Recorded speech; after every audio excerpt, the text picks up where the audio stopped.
the key here is when you go live on YouTube, you gotta turn the sound off, because the sound coming from YouTube will be anywhere from 30 seconds to a few minutes behind. Oh. And then you get this feedback. So I just mute that right away. But I need this, need that, and then I go Wait, hit the zoom right there, over here right there. Tap it. to Okay. this page that I never have bookmarked. It is, so this submit for public comments link right here.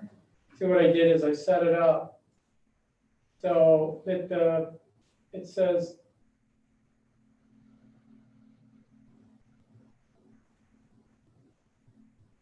the next board meeting, blah, blah, blah, right here. So all I do is go down and edit this page. Here. And then just gonna add an embed. You probably thought I coded, didn't you? So when I add this embed right here, they also have a YouTube one, but I haven't gotten the YouTube one working correctly because that takes some API certificate token negotiation, and I did it at work. I've done it at work, but it's a little tricky to set up. So I just put that in there, update that, and when we look at this page, you can see that we now have the trustees here. So that's essentially it captured a keyframe right when I did it. So if I hit play here, it'll start playing it, but I already got it playing over here. And then people watching it here have that option of watching this on YouTube. So I also have on YouTube,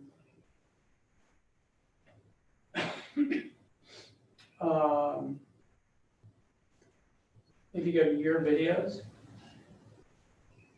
and I want to be in YouTube Studio right here. See, these are all the previous things. This is a finance committee meeting. They ran, what did it run, like 10 hours? Felt like? That was like 10 days. Yeah. And then, so this was like the beginning of the finance meeting, this is the end. So it's like 2 hours recorded, but there's really a lot more going on there because the local recording went, I think 2.5 or something. So I stream it to YouTube live. YouTube will turn the live stream into a captured video, but I'm also using Zoom to record it. And then I just download that directly because when they go in executive session, the public can't hear that. So I essentially just stopped the YouTube feed completely, walked out of the room, and then they talked for, 30 minutes or so? And then they called me back in, and I turned back on the YouTube feed, and I did exactly what I did there, just put it back on the web page. And it creates 2 feeds, that's why you see 2 here for the same day. But I don't have a way of controlling it. There's a YouTube Studio control panel that I haven't figured out yet. Hey, John? Yeah, can you hear me? Yeah, I can hear you. I'm trying to get my headphones to work so I can talk wearing the headphones. What am I doing wrong? You put them in the little jack on the side? I am. Let me do that again right now. But hold on. Okay. Can you hear me? Yeah, Barely. yeah, but it took the microwave. Down there on the bottom left, where it has the audio and it says mute on your screen, Yeah, yes. click the up arrow and you have to specify which microphone and which speakers you're gonna use. So you want So the microphone, I just went up without the headphones. Says microphone, then it says same as system. is that what it says right now? Yeah, it's clicked. The microphone is clicked right now. And then next says same as system. Okay, what's your headphones, your speakers say? Don't know the answer to that. My speaker says speakers, just says speakers. It doesn't, do you have your headphones clicked in yet? No, let me click them in right now. And yeah, and then you select your headphones. It'll say like audio jack or Yeah, no, real, say speakers real tech or something. yeah, speakers real tech is what's checked. All right, but go back to your microphone and put that same as, put the microphone to something else, because it's going through your headphones. How about now? Can you hear me now? No, I don't like that. Okay. That's okay. I'll just take the headphones off. But you just need to switch it to another one and it should be okay. Hey, I don't know what that means. There's only one there. I thought I did it in the past, but that's fine. I'll play with it here, see if I can figure something out. No Okay, worries. I'm sure Ed will be more than happy to shake his head for you when he can hear you. No worries. I'll just stay with out the headphones. Is that too loud for you? You want it up, down, or? That's what, you hear it again when he speaks. Okay. Ed, can you speak a second? Ed's on mute. Want me to speak? Yeah. Okay, that's fine. Okay. All right. We're gonna mute a second. Oh, Anthony, can you also check the YouTube feed? Can you do that while you're on the computer? Yes, I can. I'll do that in a minute. Okay.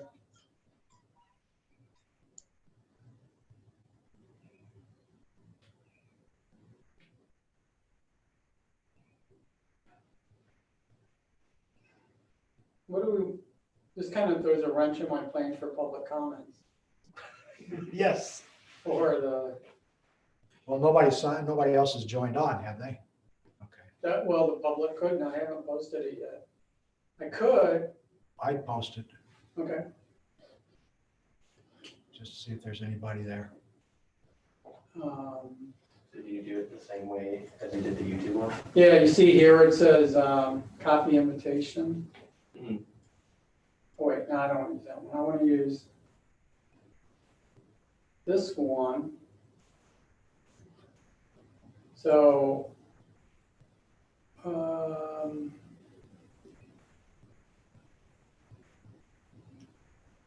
they moved it. It used to be right here.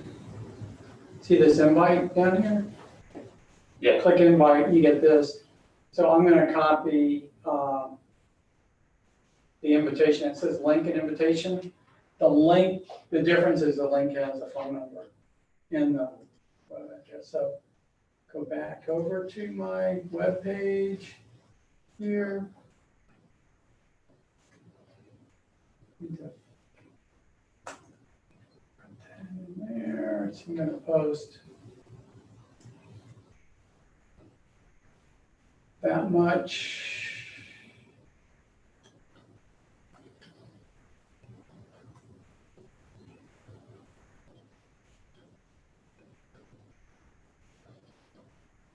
This much here.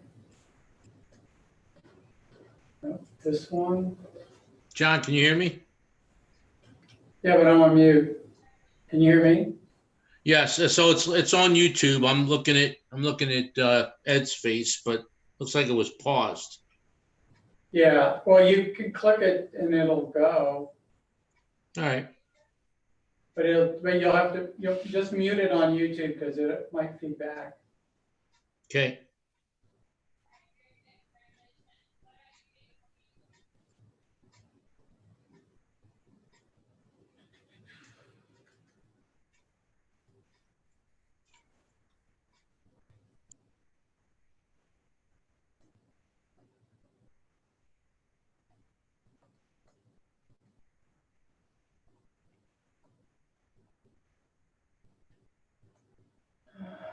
This could be the Wild West. Mhm.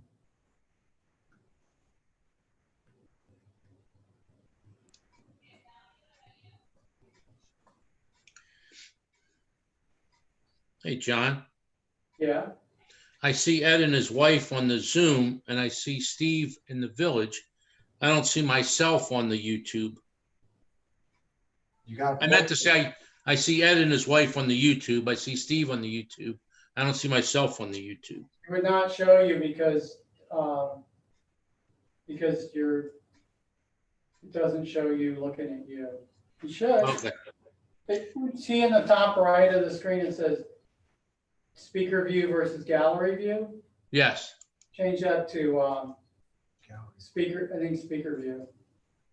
Yeah. Well, the YouTube, I can see Steve in the village hall, so that's good. Okay. All right. Bye.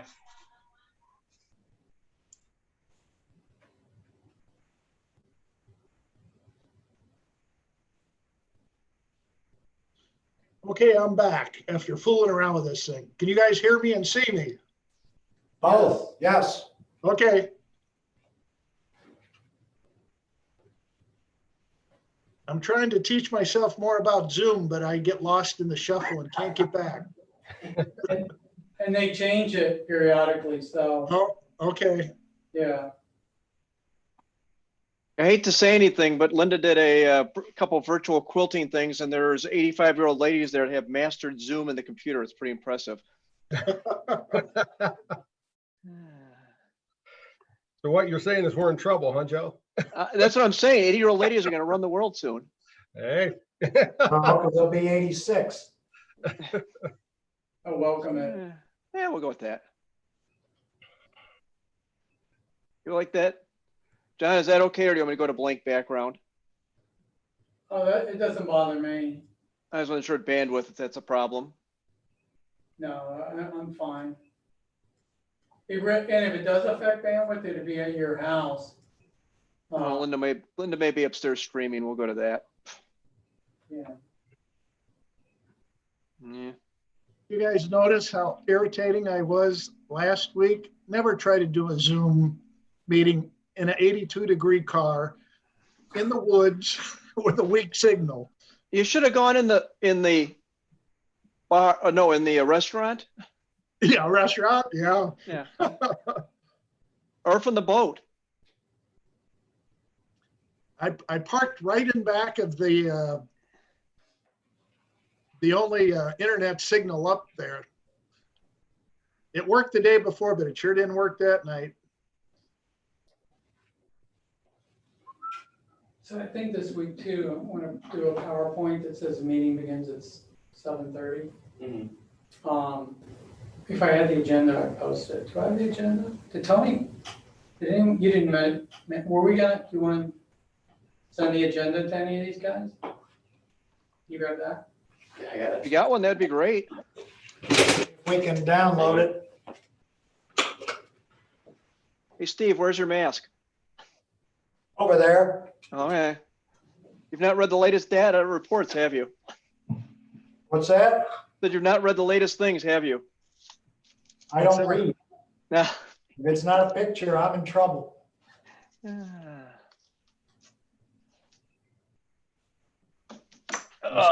look at all this stuff, I'm like, what is this? Is it the agenda packet? Or the 7/6/20 agenda? There's two of them. One's about 112 pages long and one's about 48.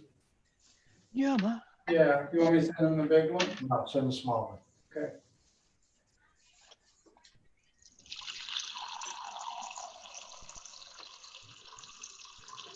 Pour me a drink while you're at it.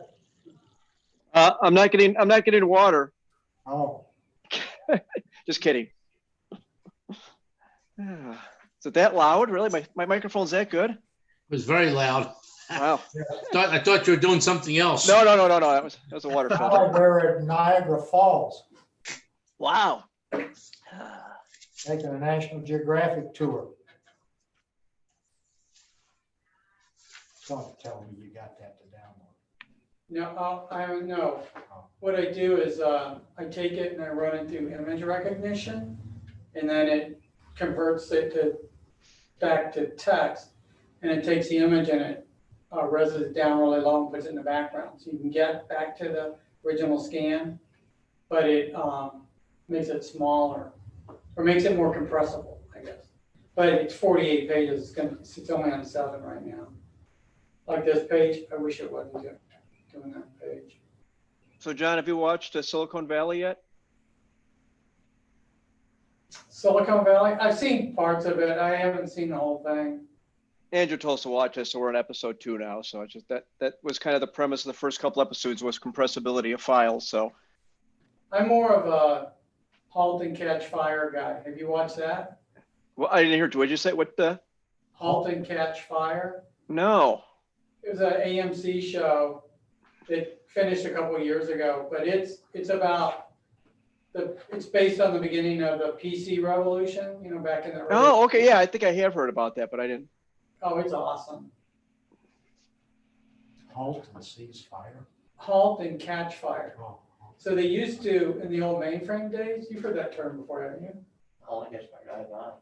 They used to have a set of commands that you could run that would essentially tell the operating system to stop all its other activities and do I think it does an aromatic,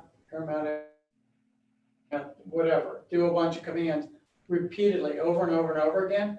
And it would continue until essentially the whole thing burned up because they didn't have the thermal controls and all that stuff in the old computers. So they always made it a shortcut in your code that you punched out on punch cards, the halt and catch fire.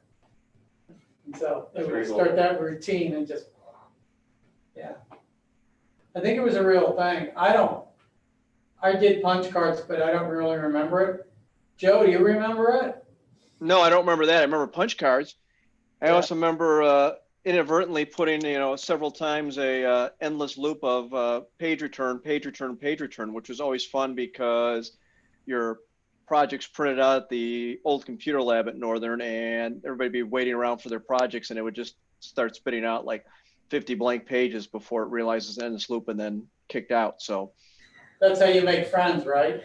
well, generally, everybody go and look at this mine, and they put it back down. You go and you look at it, they go, "This is mine," and you set it back down. Going, I know the mistake I made. So I'm just going to leave it there. I don't want to be that guy. Yeah.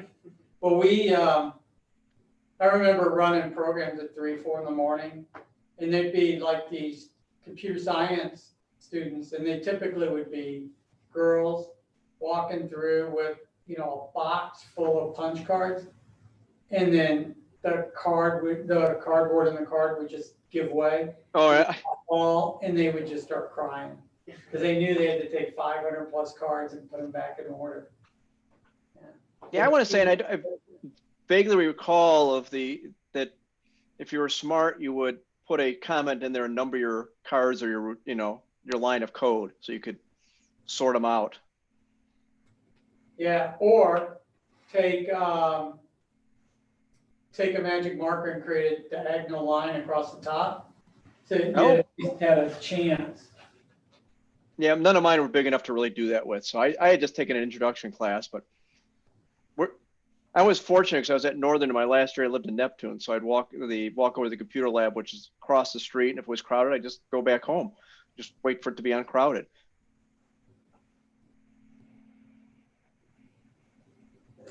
Kids nowadays don't know how easy they can just sit in the in their bedroom and code away. Oh, be careful. Evan's here and he's recently graduated in May. Ah, from where? Science. I graduated from University of Iowa, Ah, what'd you get your major in? computer science. So it sounds like it was a lot tougher back then. It was, we didn't Yeah. have computers. Yeah. It was real tough. Taking a class and you don't have the equipment. Who do you want me to send this to? It's 2.5 megs. Send it to Joe. Just Joe? You can send it to everybody if you got the list, but I know Joe would appreciate it. I would very much appreciate Because it. his mailbox still has the hard copy. I there. did. I thought about it, and I figured I would just wing it. So Yeah, there are no wings tonight, dude. once again, congratulations. So yeah. Oh, thank you. What do you what is your language of choice? I prefer Python and JavaScript. Okay. Did I send you guys the Zoom information? Yes. Yeah, It was about 3:30, 4 o'clock maybe? Yeah, 3:22 PM. must be this one.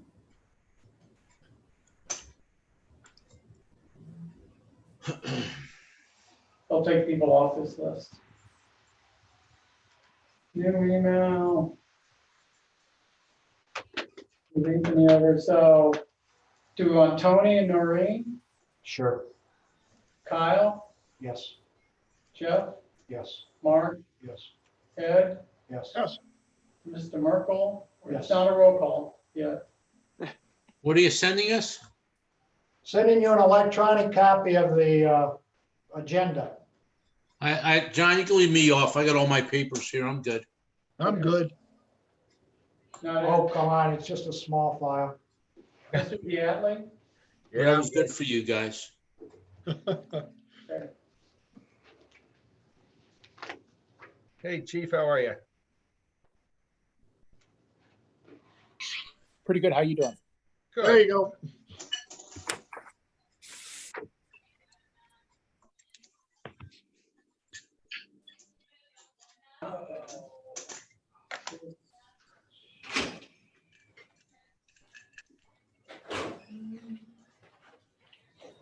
Hello, Mr. Ray. Yeah.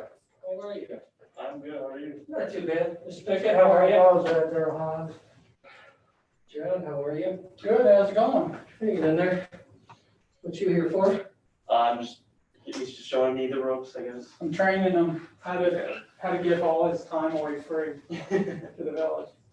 Today? There we go. Yeah, I got to put him back on. The big thing is if we get people come, we have a few people come in sometimes. And Including tonight. Okay, Steve, how's that if we're gonna go for a sports theme tonight? there you go. Like it. Hey, how's Tyler doing? He's leaving, I like the background. The name on the field's not so good. Wow. Oh, I don't know. so he's moving Who, Tyler? Uh, Where's he gonna work? Hmm? Where's he gonna work? Colorado, Lone Tree, Colorado. Mhm. I just hope we play sometime this year. I think there's hope, so yeah. Don't know if it'll happen or not, but I hope. I don't know if anybody's gonna be there or not, but I think there'll be football. Bought himself a new truck. Oh, he did? He's got a Dodge Ram 2500. If the step thing didn't pop out, I couldn't get in the truck because it's like, okay. Like, he was telling me that his car gave out on the way home from school. Yeah, it's like, you know what? He's got to rely on this. He's got to drive all the way to Colorado. So he's busy trying to find something to rent. Mhm. That's very difficult. Yeah. Very difficult. He hasn't found an apartment yet, or? That's another problem. We flew out there last weekend, Mhm. got everything situated. Thought maybe we have a couple options. Next thing you know, fell through all of them. Wow. So now if he doesn't find anything in the next couple of days, he's going to be, Yeah. Living in that truck. for a going to little- be renting an apartment until he finds a place to rent. Mhm. So Oh, he's gonna rent the house eventually, or? to rent a like 1,200 square feet house is the same price as renting a condo.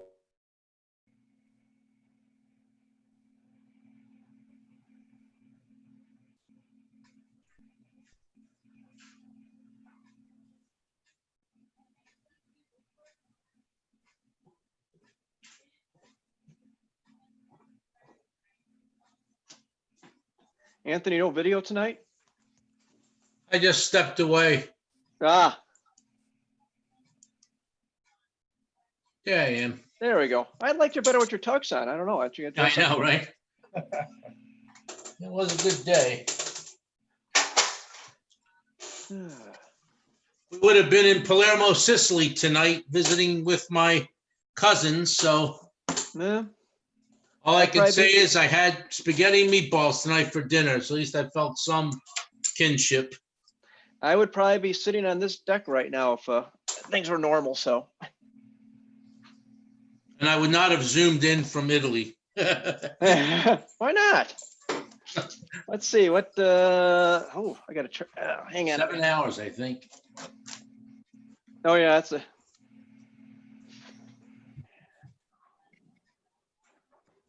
You could have provided a little international flavor to the meeting, Anthony. Yeah, I had the flag flying and all those good things. Had some of my mafia cousins behind me. Oh, sorry, Chief. I'm not a priest.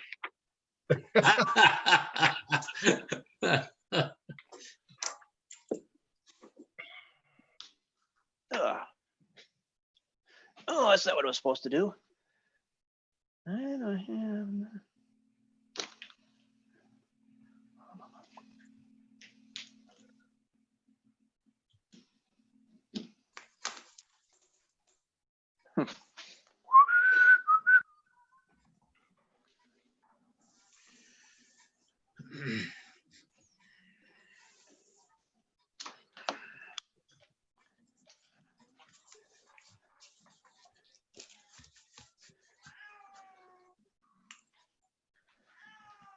Go away, kitty.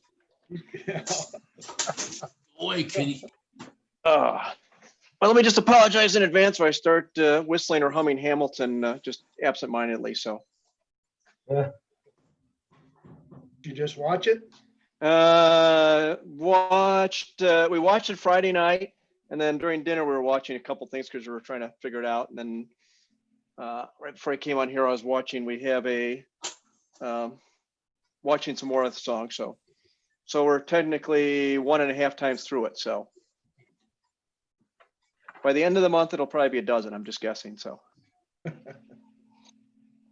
The nice thing is you can stop it and say, what did you just say? Well, we put the closed captioning up, so. Oh, okay.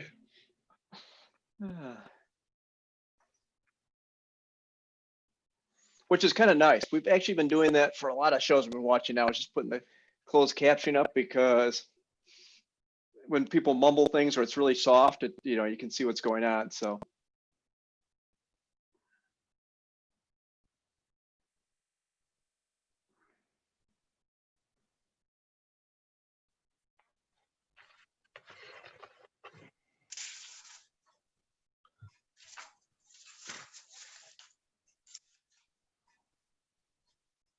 And we were watching, I think we started doing that during Westworld, especially because the explosion and battle scenes were really loud, and the dog did not like that. So we had to turn the volume way down. So when the volume was way down for the explosions, a lot of times you couldn't hear the dialogue.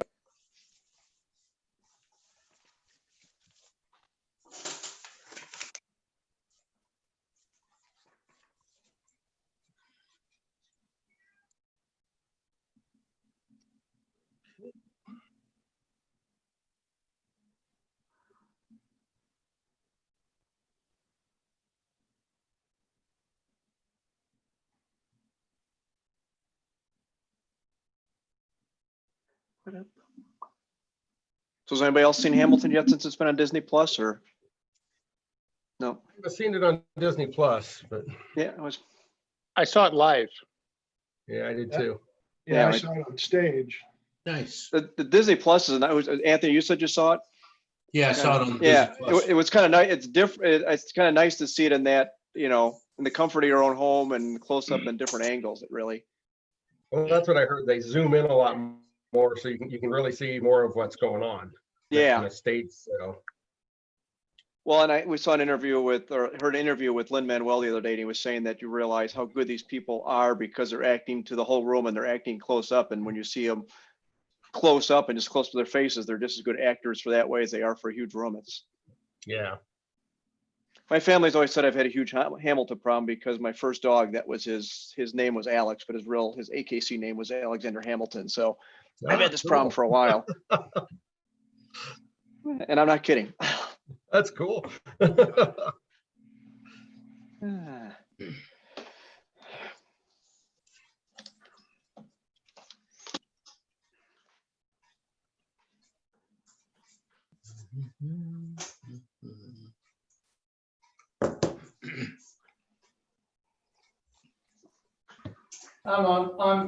It's 7:29, just turned 7:29, I'm unmuting everything.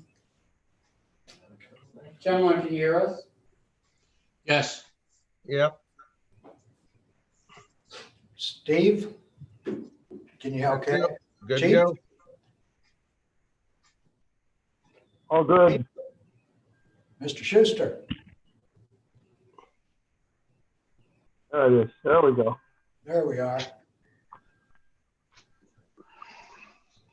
Okay, we've got 7:30 PM. We had a bit of a mix-up. We were supposed to have a public hearing for the Comcast franchise agreement at 7 PM. However, I found that we had also posted that that was at 7:30 PM. So I'm going to begin with the public hearing for the Comcast at 7:30 this evening. As soon as we conclude that, I will pick up the Board of Trustees meeting. So here it is, 7:30, July 6, 2020. The Village of Sleepy Hollow, having published in the newspaper of the local distribution of the renewal of the cable franchise agreement with Comcast, I open the public hearing. Are there any comments to be made?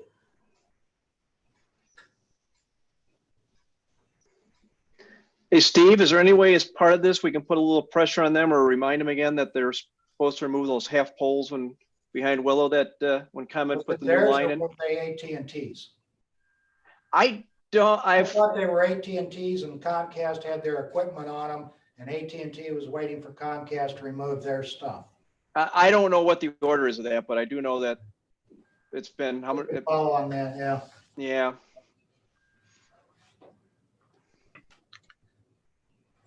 I don't know. Does Jeff know about, Jeff, do you know what the pecking order is there or how that works on utilities? It's whoever owns the poles, and I'm not sure who owns them poles. I'm sure it'd be on that permit application that was submitted whenever they did it. Been a couple years ago. Well, ComEd put the poles in and they cut the old ones off at the height of the AT&T and Comcast lines, and they said that that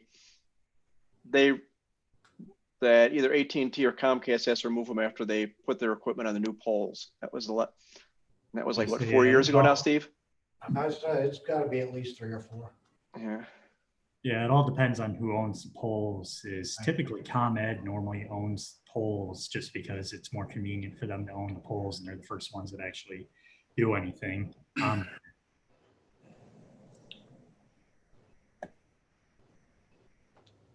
Okay, we've gone 2 minutes.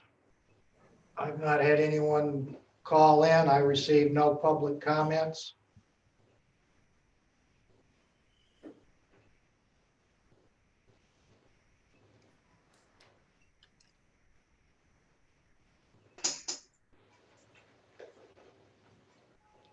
Okay, there being no public comments, I close the public hearing and we will go to the regular scheduled board meeting.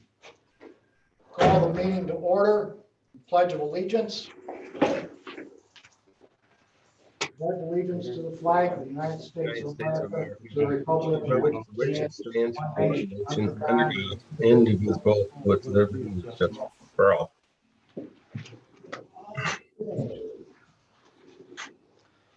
All right, roll call. Anthony Perino. Here. Stephen Diatley. Here. Joe Nemick. Here. Tom Merkel. Absent. Don Ziemba. Absent. Ed Harney. Here. Okay, I've got 4 trustees on audio. With video, we can hear each other. And according to the executive order of Governor Pritzker, we have determined that an in-person meeting is not practical or prudent due to the pandemic, and therefore we have made this meeting available via Zoom and YouTube. We have verified the participants. We also have in attendance this evening Mr. Schuster, the village attorney, Jeff Steele, the village engineer, Chief Rivas, the chief of police, and Kyle Killinger, public works director. Okay, the next item. of business is the approval of the minutes of July 15, 2020. Do I have So a motion? moved. Second, Second, Moved by Diatley, seconded by Moreno. Moreno. Are there any corrections to the minutes of June 15, 2020? There being none, roll call, please. Steve, Aye. Anthony, Aye. Joe, aye. Ed? Aye. Okay, we have 4 positive votes. The motion so carries. Minutes of 2020, June 15th are so approved. Okay, next item is the president's report. We've earlier this evening concluded a public hearing in regards to the Comcast franchise renewal, and we've received no public comments. The next item for us to do with this, or the next action for us to do with this, is to pass the ordinance and the agreement with Comcast. And I would like the board's consent to instruct the village attorney to prepare that for the July 20th meeting. Do I have a I motion? move that the village board gives to the village attorney to prepare the documents for the Comcast agreement. Second, Harney.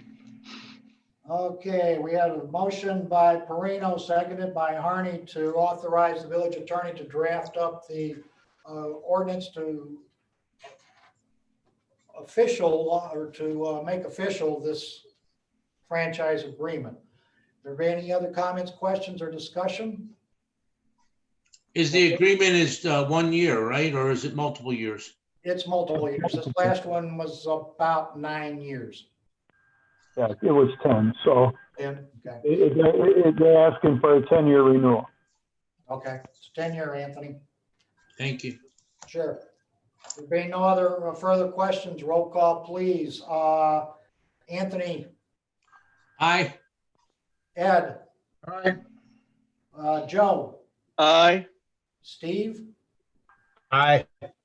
so carries 4-0. Okay. The next one is basically an announcement. At the July 20th meeting at 7 p.m., we will have another public hearing.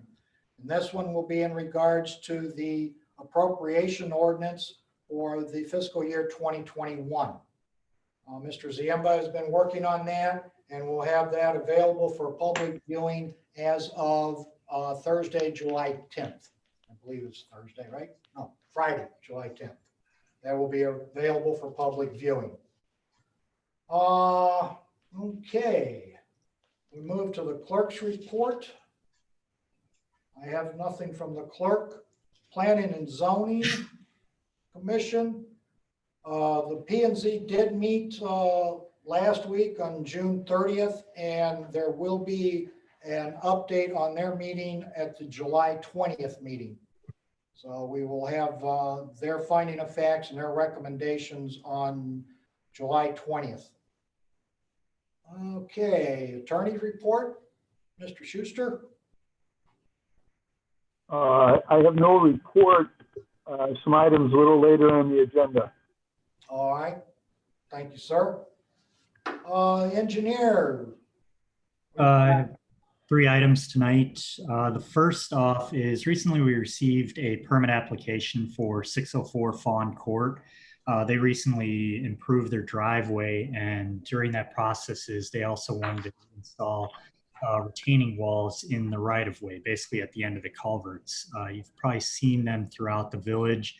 Many of them, probably like 90% of them, don't actually or haven't been approved by the village, and they've done them on their own without a permit.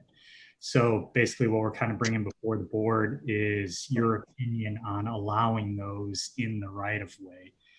I've talked to Kyle, and he sees no real issue. Really, the only issue that both him and I see is if there's a water main break or anything that the village ends up having to remove those retaining walls, is to make sure that it is the homeowner's responsibility as far as the cleanup and also restoration.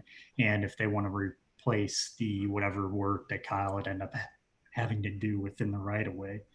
So kind of get the board's opinion on, do we want to actually put this in the code? Because there is nothing in the code in regards to having a retaining wall of that type in the village right of way. Is the retaining wall, it would be above the under driveway drainage then for aesthetics, basically? Yeah, it's just basically aesthetics on how they do it. It's kind of like, if you've probably seen them, they're at the end of the culverts, both the beginning and the end of the culverts. And it's just basically for aesthetics look, really, is that's all that they have them for. Yeah, I would have no problem with this as long as it doesn't impede the flow of water of anything getting through that culvert. And I agree with you and Kyle both on if there's, something that has to be fixed, it would be on the homeowner to fix it and not the village to fix this retaining wall. And how does that work? And do they still need flares, or how does that fit in with our current building code?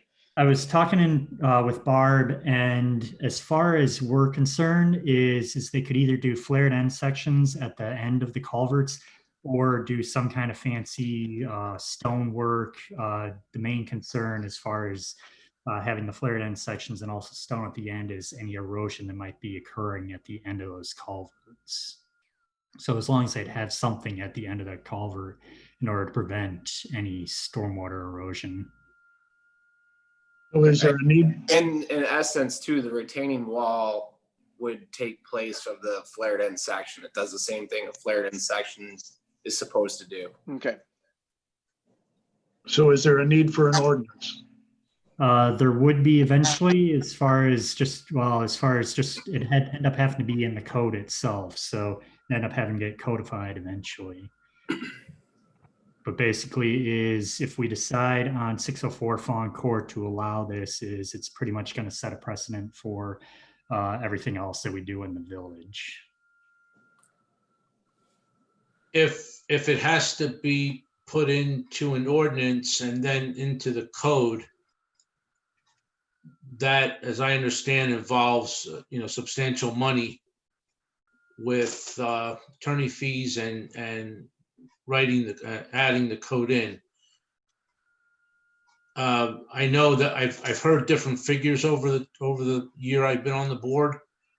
If we were to make any change or correction to a village code, what is the average amount of money spent on that particular issue? And the reason I asked the question that way is we do know that many residents do things in the right of way. The stone or the brick mailboxes is an example. And my thought is that the residents realize that is not on their property. So if snow plows hit it or other things, or it needs to be ripped up due to water main breaks, that it is village property. So going back to the question, if it's substantial dollars to change this, I would say we would not make it an official code, but we would notify this particular applicant, of the nature of that is village property. Is this the first time an applicant has approached us to do something like this? Because in the past, as we know, most people just do it. Exactly. Yeah, this is the first time, and they probably would have done it without actually notifying the village, except Barb had noticed that the work was happening once they were actually doing their driveway. So they kind of got caught, per se, as far as doing the work. So would there be a dollar amount? What I would recommend is you can approve this and basically say, in the future, this is how we're going to operate on it. It should eventually go into the code. Just so you know, is there's also multiple other items in regards to wanting to get codified. For instance, the next one is supposed to the driveway width. There's also some other in regards to updating the years of the storm water ordinance. There's multiple items that end up need to be updated throughout the code. So you could do that all at once if you wanted to. Well, and two things, Jeff. We also have an issue with gravel and rock in the swale too. We should probably set a consistent policy for that. Yeah, which is why it'd probably be better is to, rather than just doing every single little code that comes along, is just kind of group them all together and do them all at once. I think that's a good recommendation. Why don't they go ahead and proceed and let's tackle this as a package deal in the future. Okay. And just for clarification, Mark, these kind of changes to code would not require public hearings and such, right? That's correct. It does not. It's just a matter of putting it all together and getting it in. What you're suggesting, Jeff, is to make this permit somewhat conditioned on a couple of things that you've mentioned. Yeah, it's basically is what I'd have them do is basically do maybe like a hold harmless or something against the village, saying that in the future, if Kyle ends up having to rip it out, is they'd end up having to do it. You could attach to the permit and then actually also the file itself, and also just kind of the other requirements that we require as far as flared end sections or stone and so forth.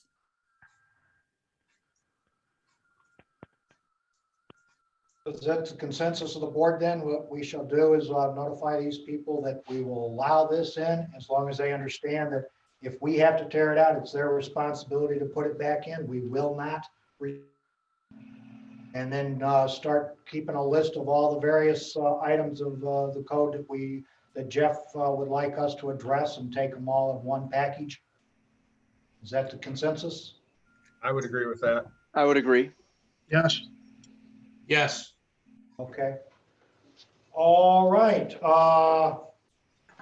In that case, do we need any other action on that other than authorizing the engineer to inform the residents of our decision? Who issues that permit? It was sent through the building department, so It's an ICCI, right? Okay, Yeah, came through ICCI. correct. Okay. So we will do that with that one. Okay. Next item, Jeff? The next item is at 308 Sharon Drive. Is a new residence had just moved into the area, and they were looking to improve their driveway. Is currently in the code, the width of the driveway can be just the width of the garage doors. So let's say the garage doors are 22 feet wide, then the width of the driveway is going to be 22 feet wide. That doesn't include the little flare outs at the road. This area is on Sharon Drive, is as you're going up the hill, there's that island that goes through there, and basically it's one-way traffic on each side of the islands. The current owner is having an issue as far as when they back out of their driveway, is, as you can see in the letter itself, is that they have a hard time maneuvering back and forth.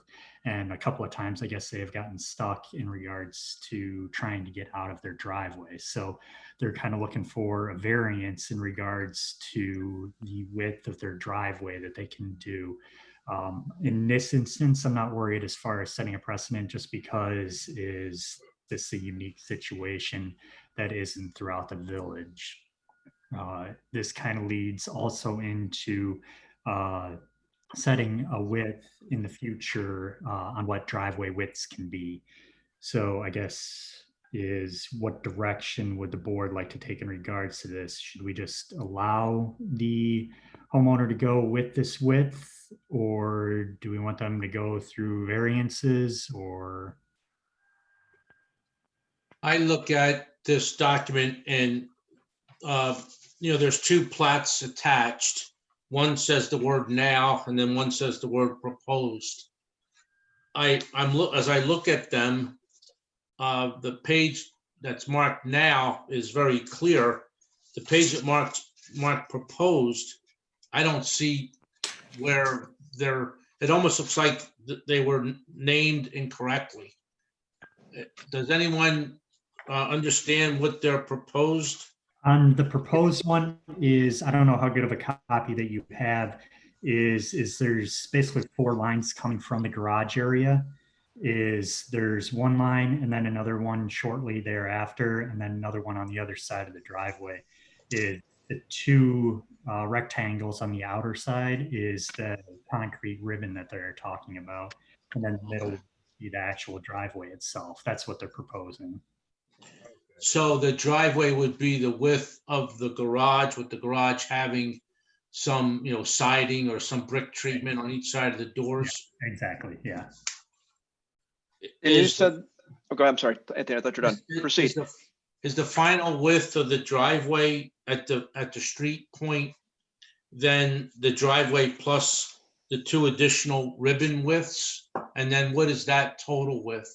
They would actually want to flare it out also. So basically those little flared radiuses that you see at the end of driveways is they would hope to flare that out. We can set a length and distance that you can do it. It would appear that just basing it off the plat that reads 22.23 feet, at least from the version that I have, it looks like, for a width of the driveway itself. And then typically is you can do 2-foot flares on the outer sides of once it hits the street itself. How far from property line do we have to be on the driveways? On the the ribbons of the driveways? Typically is actually allow them all the way through down to the village right of way, actually up to the street itself. Left to right, like the homeowner in lot 47. Mm-hmm. Is there still enough distance between their driveway and their property? Yeah, definitely is. If you look, the neighbor's property is about 21 feet away from the actual house itself. That's where the property line is itself. I don't think we have a setback on driveways, do we, from the lot line? Typically we don't. However, it also depends on how close the residence is next door, where their driveway is, if there's any other impediments in there. Again, it's one of those things that isn't written into the code per se, and it's just kind of a base judgment on how it actually is out there. The reason I'm bringing it up is I have a pad on my driveway that 10 feet of that pad is on my neighbor's property. And when we purchased the house 6 years ago, our attorney knew that. The seller's attorney did not know it. The neighbor who I've talked with was completely fine with it. But, when I go to do my new driveway later this summer, sure, would I like to have that extra space? Yeah, but I know I can't have it because it's not on my property. Mm-hmm. So the question is, can I go, in this case, can this customer go right to the property line? Typically, we wouldn't allow that, is just because of impediment onto the neighbors. Again, it also depends on where their neighbor's driveway is, how close the house is. It's just one of those things that isn't written into the code. So it's kind of a judgment call in the village's regards on how close that they'd actually allow it. If we do this for this customer or this resident, then, is this similar to what we just talked about with the Fawn Court location, where then precedent set and other residents? In this instance, I'm not too worried about it, just because of the location that Sharon Drive actually is, and the location of that island that's in the middle there. It is a very difficult area to back out of, and it's a very unique situation in the village. Now, let's say if somebody on Hillcrest Drive went ahead and did it, then we'd be worried about setting a precedent in regard to that. But in this instance, it's a very unique driveway and location. Thank you. So Jeff, did you say that the ordinances, our code says that the driveway can't be any wider than the garage door? Yeah, that's what it says, yeah. Because I'm just looking at I got the GIS up here, and it looks like the house to the north of them, it goes the full length of the garage, and then some of the people across the street, it's the full length of the garage, and then some. Yeah, So, it's things that have gone in without village approval, and it's very difficult to monitor a lot of these driveways that go in, just because of how fast that you're able to install them. So a lot of them will, specifically in this instance, is they'll do the asphalt driveway itself, and then they'll come along and do that ribbon on the outside. And so basically it's kind of hard to monitor in regards to that. Plus, a lot of these were done way back before anything was actually monitored in building permits. So, I guess I have a question for Mark. Can we legally, just as a board, give the okay on something that violates, that should be a variance legally? If it's in the code? It's not a zoning requirement, is it? It's a building code, is it not? Yeah, it's building code, yeah. Well, I'd have to look at the building code regulations about how to vary that. It certainly hasn't been regularly enforced. Right, that's I have no problem with that. I just want to make sure that we can legally do something. Well, I can't answer that until I look at, I can't recall, I'm sure I've looked at it before at some point, what happens to requests in the building code when it varies the strict requirements. Is this in the residential building code itself? Yes, it's part of the subdivision code. Oh, so it's in the subdivision regulations, not the village building code. Yeah, is it's very difficult in regards to single lot residences, just because there is nothing specifically mentioned in individual lots. Is basically it all references towards the subdivision code, which has obviously how wide your driveway can be, width of the lot. Right. Well, I understand all that, sure. And the village is reviewing a plat of subdivision, and it requires that the drawings at least start with compliance with all those regulations. Yeah. But there's many driveways with extra parking spaces and things like that that are routinely wider than the opening of the garage, I believe. Yeah. Yeah, which is why eventually we'd like to get this codified, as far as so we won't have this issue as far as trying to bring it up in regards to all these other residences that want to widen out their driveways. Is you can just point to the code saying this is what it is. Mark, so this is a subdivision code. Does that mean a public hearing? No.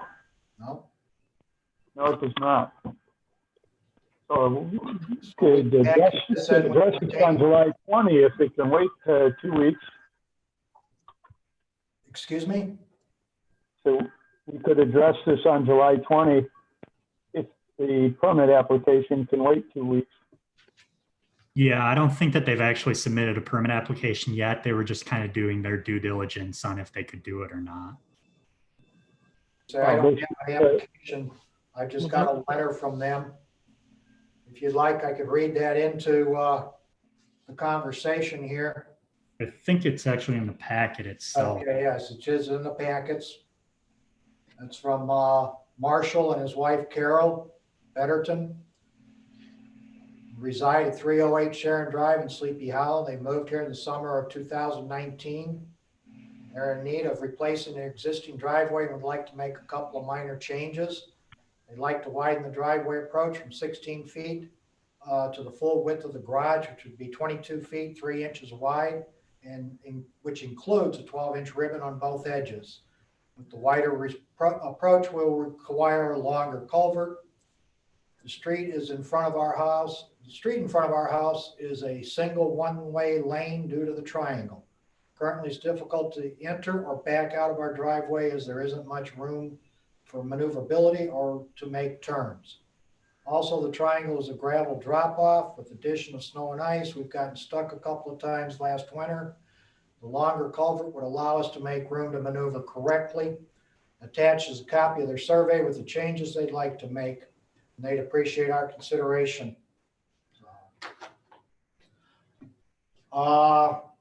Take this back under consideration on the 20th is the recommendation from the village attorney. Sounds good. This is the board, table this to the 20th.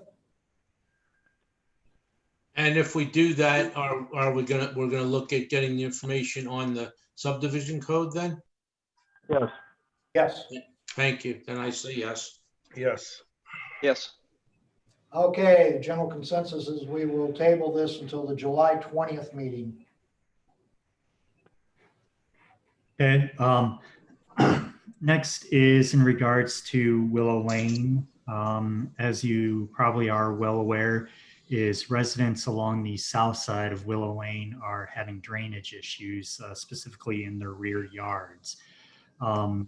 Me and Kyle have gone out there numerous times to investigate numerous properties, and this ranges basically the whole route of Willow Lane, all the way from 925 to 955 Willow Lane. From the limited inspection and investigation that me and Kyle have done, is it can be determined that there's some source of water coming from the hill that is village-owned property.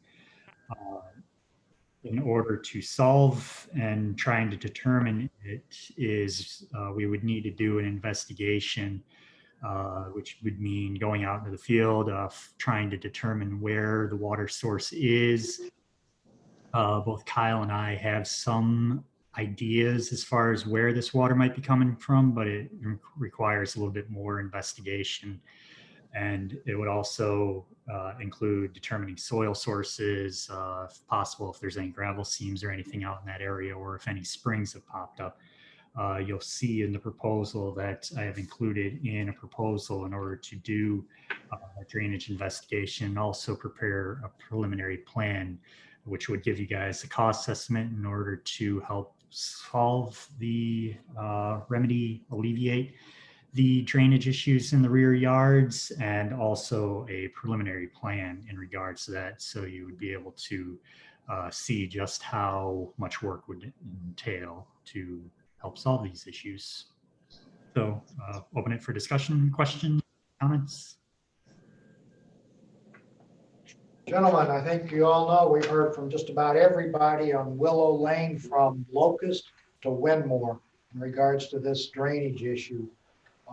We need to do something, and we need to do it sooner rather than later.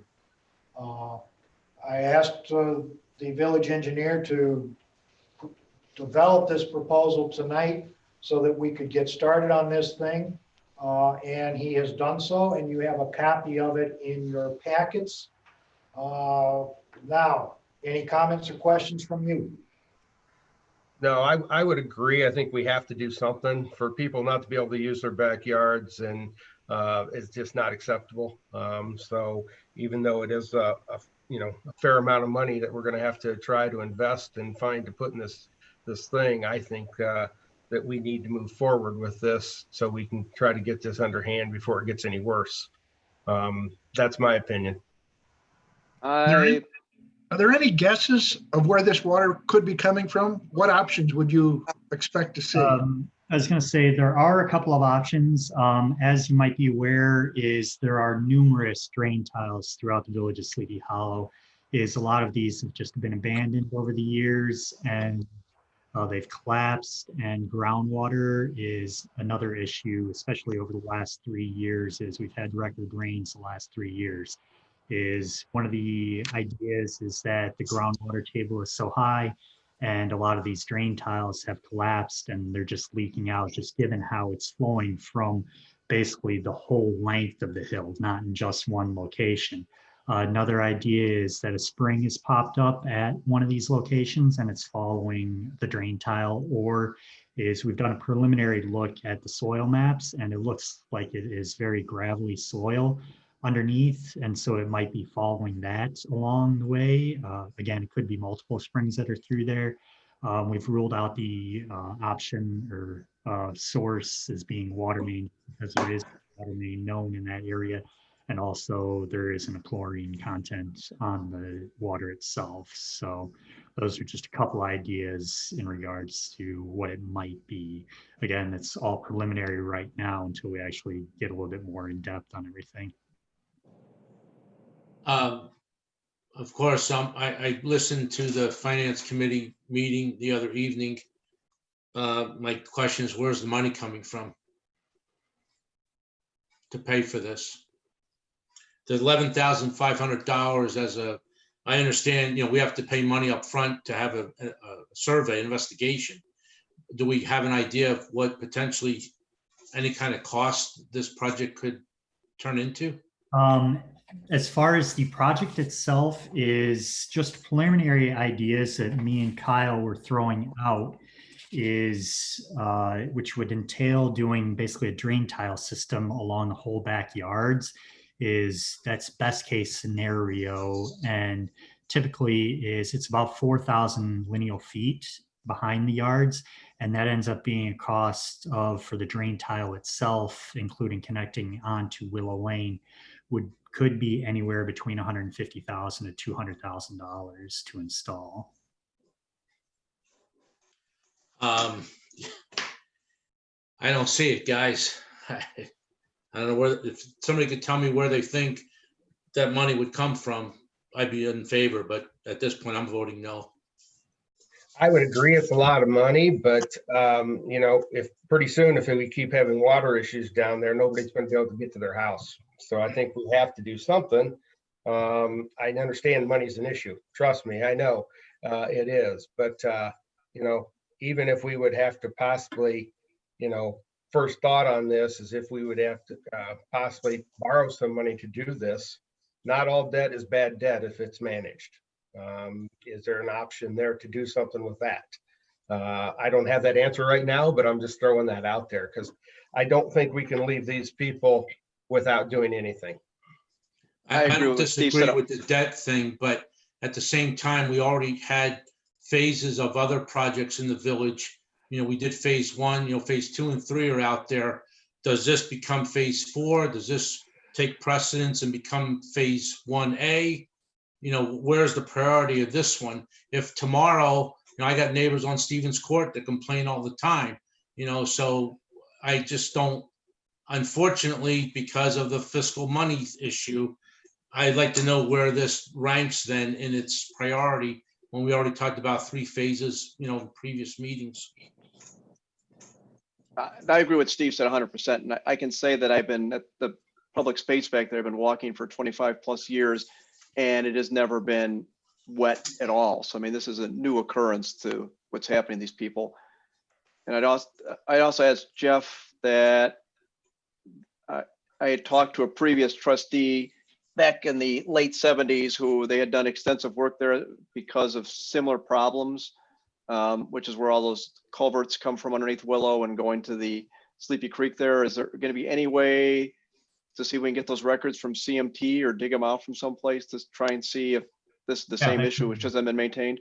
Yeah, that could be part of this study as far as trying to figure out. Basically, it includes all the documentation that we'd be able to try and find in regards to any previous work that's been done in the area, as far as what kind of soils are back there. Just basically, it'd be a complete investigation in regards to anything that we'd be able to find. And answer your question about the phases. If we were to find the money to fund this project, I would move it up to the first phase of drainage moving forward, just because, well, not to say other people's stuff isn't important. Most of those people are affected when it rains. These people are affected all year. So that's why I would move it up to being priority over all the other stuff for the time being. Thank you for answering the question. Jeff, did you say the best case would be 200,000?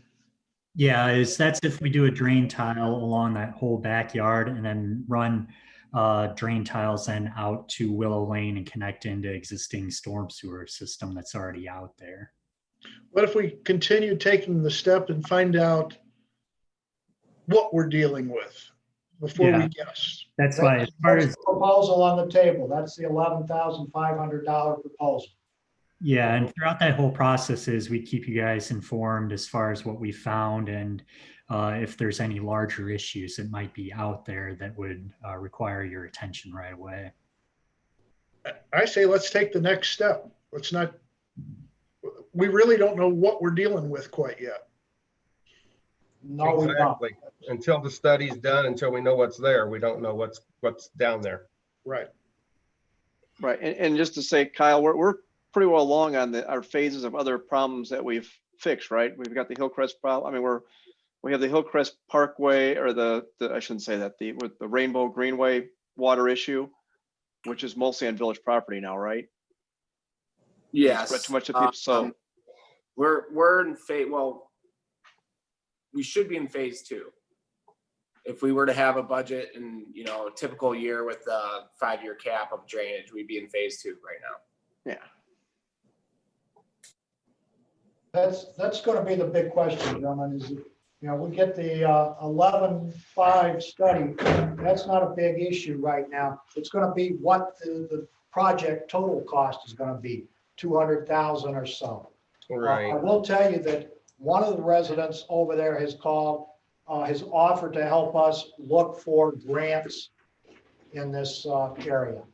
So, yeah, we have had some buy-in from the residents over there. They're willing to help us. But I didn't, like Steve and Joe and Kyle has said, the number of residents impacted by this and the fact that it is an ongoing issue. You know, it hasn't rained that hard for the better part of 2 or 3 weeks now, and they still got water over there. Matter of fact, I had a conversation this afternoon with one of the residents. They would like to roof their house and they can't get the roofers in there because of the water surrounding their foundation. Yeah, we need to do something. We need to do it sooner as possible. And I think authorizing the engineer at 11.5, Don and I can find that 11.5. Somebody else may have to go a little short. But $11,000 to find out exactly where our big problem is and give us some ideas. If we have to go to 200,000, then we can talk about, you know, finding a grant, finding some funds in another source, maybe even possibly, you know, borrowing the money. Right. But those are my thoughts. I mean, we just got too many people over there to just string this thing out and say, we can't afford to do it at this moment. We can't afford a study. We can get that started.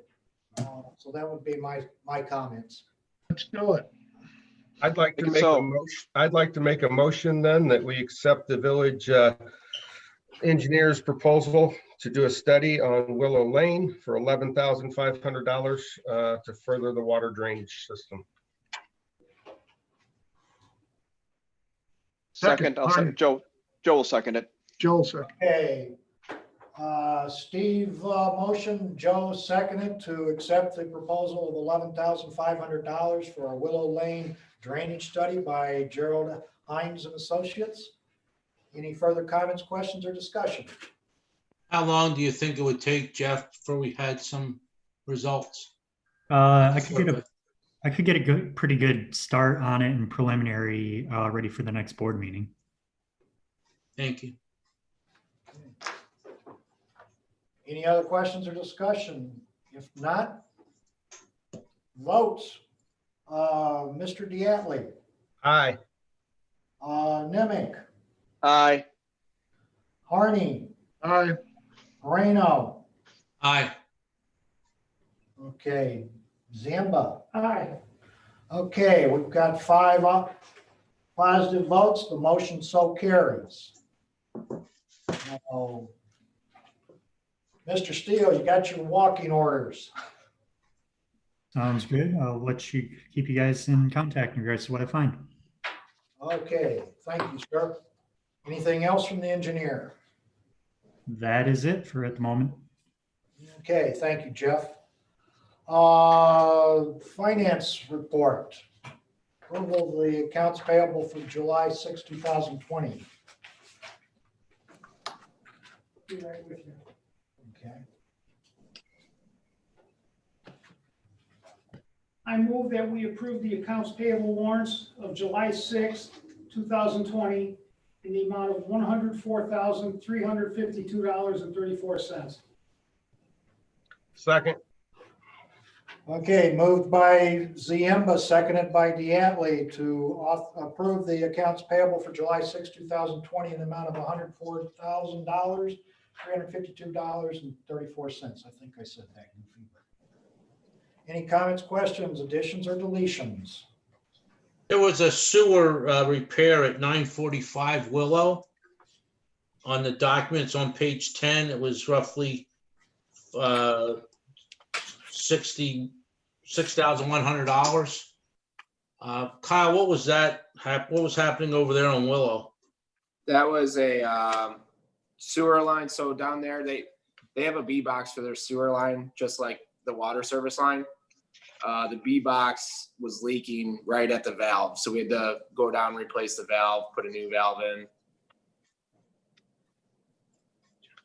That's material and time and everything? Yeah, that's material. That's with everything. That's the cost of everything. Okay. All right, thank you. Okay. There being no further comments or questions, roll call. Don, Aye. Joe, Yes. Steve, Aye. Anthony, Aye. and I believe that's it. 5 votes and 5 affirmative, so passes. You forgot to ask Ed. Yeah. Oh, I'm sorry, Ed, Aye. thank you for staying. Ed, you would have ruined my count. Okay. Okay, all right. The next item is public comments. Okay, we've got a couple of comments that were sent in, and I believe we've got someone here in the audience that would like to make some comments. So while I find the comments that were mailed in or sent in, Hans, if you'd like to make your comments, please feel free to do so. Yes, good evening, trustees. I'm gonna kind of read what I wrote because I don't want to kind of keep it on track. So this thing is, it says, my comment today is regarding the village codes. I want to start off by saying I do not fault the employees of the village enforcing these rules, but I am upset that they're not consistent. And nothing is being changed about it. What I want to read is code enforcers should be looking at violations within the village. Mulch trailers and all that stuff. I understand a lot of the things, yard signs, people have yard signs up, and they're up all summer. Let's see. You know, and violations on a weekly basis. You know, and code enforcement's responsibility is to search out these violations on a weekly basis and should not have to rely on neighbors. I can't think the right word, tattling. You know, I understand reporting people if it's a safety issue or a major health issue. But certain things that, you know, it's nonstop, and it's not right because it's not throughout the board, it's not consistent, sorry. That's the one thing I would say. The other thing I say, what is the privacy issues regarding if the code enforcer goes on a neighbor's lawn all the way to the side of the house and starts painting pictures of somebody else's house that supposedly has violations? I thought he was supposed to only stay at the street and not walking up somebody else's house all the way to the back to start taking pictures. Then the other thing is all residents should be treated equally when it comes to upholding the village codes. Individual homeowners should not be singled out or harassed, is the way I'm wording it at the moment. I just wish this would be consistent throughout the village. I had a visitor this morning regarding some issues. I assume it went pretty good, but the problem is I have a neighbor that is an older guy, has nothing better to do, and it's going to be a nonstop issue. Last year I had the same issue when I put a side drive in with a permit, everything done with codes, but I kept getting called for unnecessary things. And it's wasting the police officers' money and their time where more important things can be taken care of or for the village instead of, you know, spending this money for something that is just going to continue to go on. So I just wanted you guys to be aware of it. I do appreciate your time. If somebody needs to talk to me or try to figure something out here, I would more than gladly talk to them.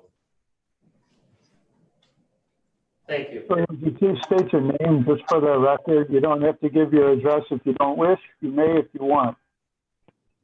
I didn't understand. Mark, could you repeat? State your name. Oh, I think a lot of the folks know you, but It's Hans Meg. I live on Gale Lane. Sorry. okay. Thank you. Thank you. Okay, thank you, Hans. Sorry about that. Okay, the other public comment, I would like to state that the village has received a note from Ms. Mona Auer that was undated but stamped received July 1st, 2020. That note came together with copies for distribution to all trustees. The letter from Mona states, please read all comments, including names and locales, during the public comment segment of the next village meeting. Thank you, Mona Auer. Okay. It goes on then and quotes some 16 individuals. Those quotes will not be read into the minutes tonight, as they were not received directly from the individuals named, with a request that they be included in the public comment portion of this meeting. However, each trustee and the chief of police has received a copy of these comments and quotes for their consideration. Okay, the next item on public comments comes from Sherry Bonafide, and she would like to know if she can host a garage sale if we follow the CDC social distance guidelines. I am interested in having one, and so are a few neighbors.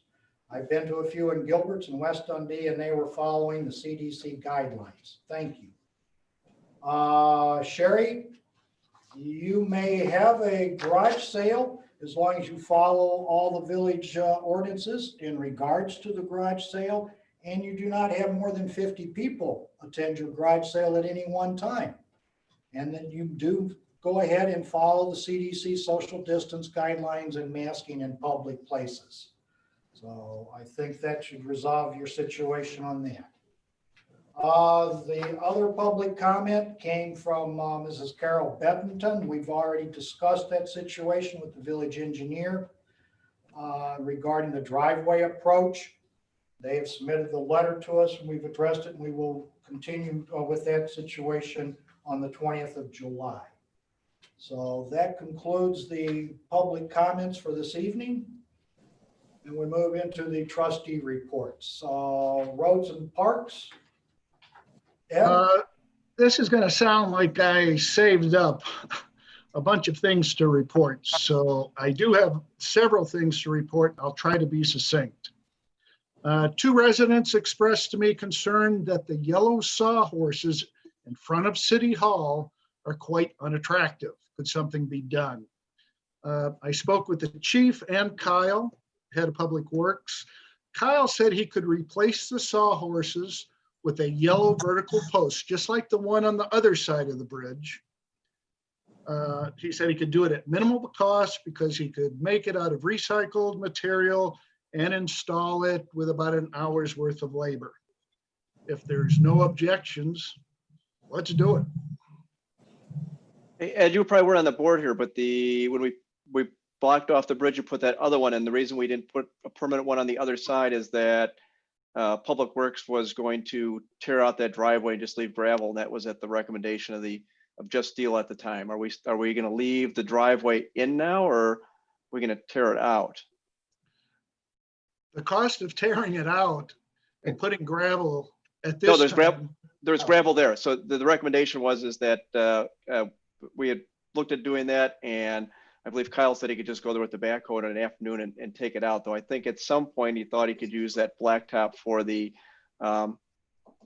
patching machine. So that was actually a money saving thing, because I believe Just Steel said it's going to start, unless we maintain it, it's going to start looking terrible. So that was kind of the board's recommendation at the time, is that we just tear it all out. So it's basically a no cost. I know, Kyle, you're still able to do that, or is it has the dynamics changed?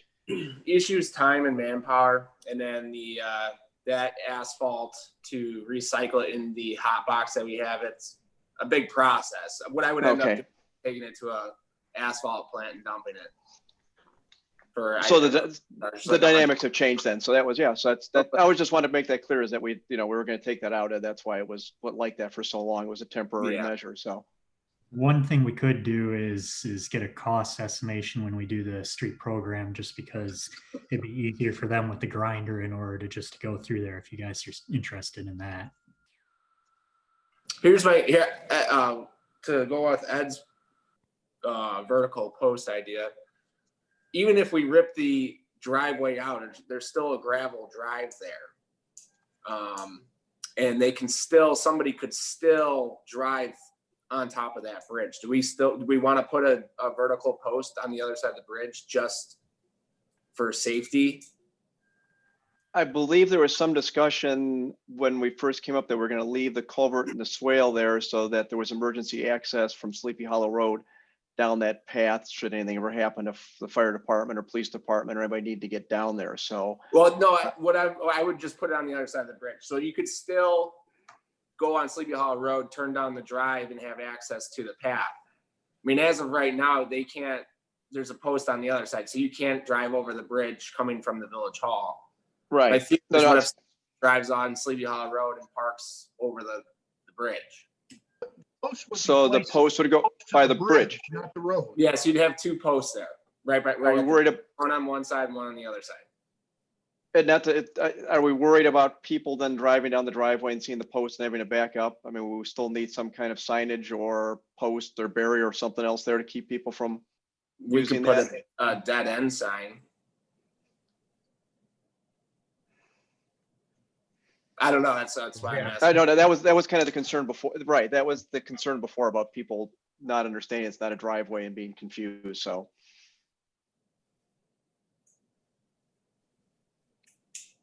I think the engineer put it on the road project for the removal of the drive from Sleepy Hollow Road up to the bridge. And then put a post up. And have Kyle put a pillar on the west side of the bridge, just to keep anyone from any possibility of trying to drive over it. That's yeah, I would agree with that. I mean, that's sort of a belt and suspenders approach. Okay, I'll continue unless we need Push to on. vote or something. Anything else, Ed? Oh, yeah. Road patching. Road patching will likely proceed next on Willow. Public Works still needs to finalize particulars with the village engineer, but that's coming up. Road salt. We have 400 tons left over from last winter due to the milder winter. Normally we would have about 200 tons in reserve. The per ton cost of road salt is to the municipalities is not determined until around October. So I'm sure the Finance Committee appreciates that unknown. Mm-hmm. The U channel for the village, certain village road signs has just arrived. And if you remember, this was Kyle's idea and should save the village about $5,000. Just for information for the board to do with whatever. Kyle looked into an electronic flashing speed limit road sign. The cost of that would be about $7,000. Okay, Sabatino Park, discussions with Dundee Park District, Sleepy Hollow, Public Works and the board, et cetera, about refurbishing the park are due, but have been put on hold due to the changing COVID-19 situation.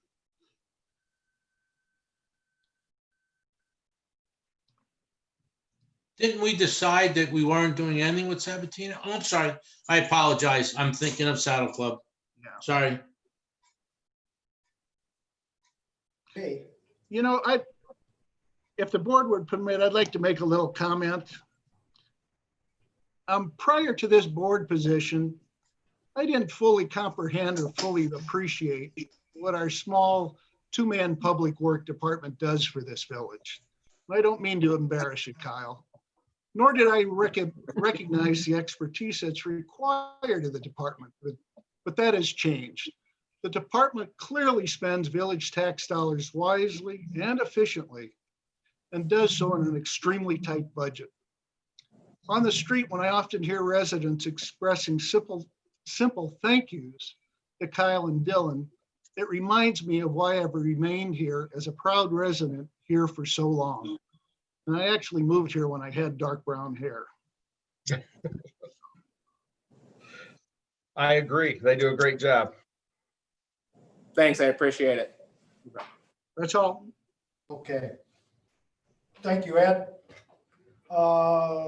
Finance, Don?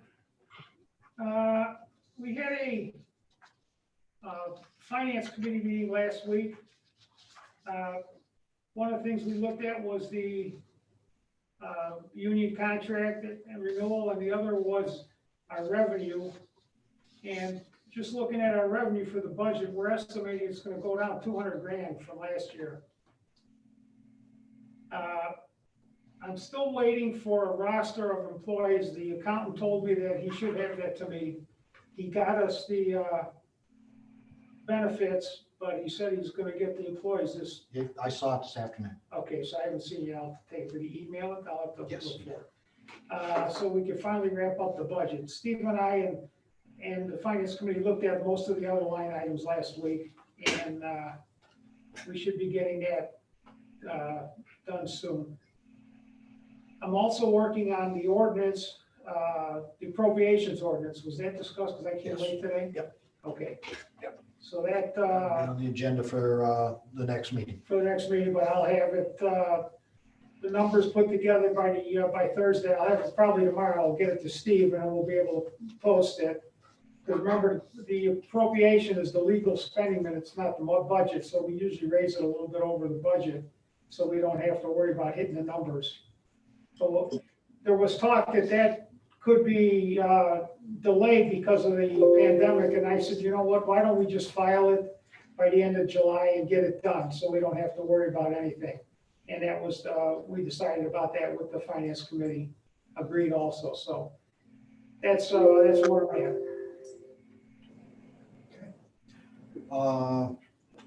The NICOR franchise benefit Oh, and the letter of engagement with LMA.